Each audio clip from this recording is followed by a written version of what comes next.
अस्सलाम वालेकुम, मैं हूं हसनैन। आप देख रहे हैं नया पाकिस्तान। मैं आरिफ भाई राना नुमान। अभी हम जाने लगे हैं, जनूबी पंजाब जाएंगे, बलोचिस्तान जाएंगे, सिंध जाएंगे। वहां जाके दिखाएंगे कि सैलाब से उन लोगों की क्या हालत है। मैं तकरीबन एक वीक वहां गुजारूंगा और तमाम तर हालात वहां दिखाऊंगा और ख़ुद से जो मुमकिन अपने भाइयों की तरफ से जो मुमकिन हो सका वहाँ उनकी हेल्प आउट भी करेंगे और तमाम चीज़ें वहाँ दिखाएंगे कि उनके क्या नुकसान हुए हैं। तो आरिफ भाई, अगर आप कुछ कहना चाहें। बिस्मिल्लाहिर्रहमानिर्रहीम। मैं हसनैन, आप वाकई में इस कौम के सच्चे बेटे हो।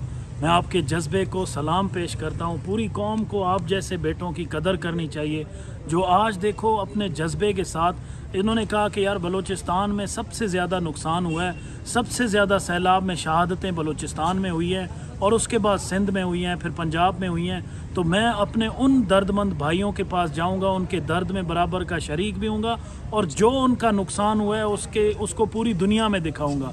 तो आपके इस जज्बे को मैं अप्रिशिएट करता हूँ, आपका बलूचिस्तान और सिंध के लोगों की तरफ से और पंजाब के साथियों की तरफ से जिनके पास आप जा रहे हैं सैलाब मुतासरीन की तरफ से, आपका दिल से शुक्रिया अदा करता हूँ और आपके जज्बे को सलाम पेश करता हूँ। अल्लाह आपको मज़ीद इस तरह जज्बा और तौफीक दे। बहुत शुक्रिया। तो अभी हम निकलने लगे हैं इस्लामाबाद से, तो आपको दिखाएंगे कि वहाँ के क्या हालात हैं। बहुत शुक्रिया।